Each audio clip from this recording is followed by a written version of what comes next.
Bienvenue dans cette première vidéo. Voici venu le temps de cuisiner. Aujourd'hui, je suis chez mes parents et j'ai été missionné de faire la cuisine. Vous allez voir. Voilà, pour l'occasion, on a sorti l'énorme poêle en fonte des parents. Cette chose pèse au moins 10 kilos. On l'a fait bien chauffer et on va mettre de l'huile d'olive en quantité. On enchaîne avec les encornets déjà salés et poivrés. Que j'essaie de cuire dans une poêle trop petite comme vous pouvez le voir. Voilà, on les laisse griller bien quelques minutes de chaque côté. Ne vous inquiétez pas, ça laisse un résidu au fond, hein. C'est jamais perdu.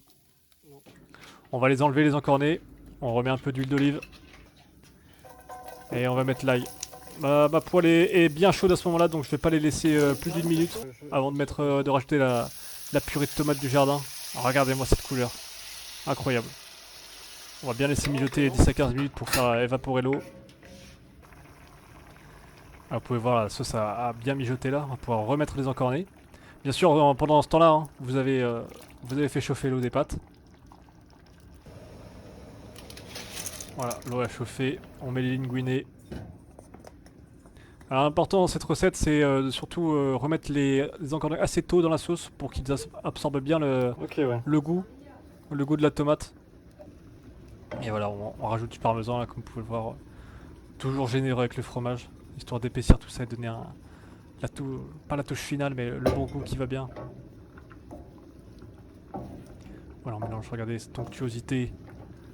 Et on va rajouter l'ingrédient sucré. Regardez-moi ce bijou, le basilic du papa. Regardez ce plan.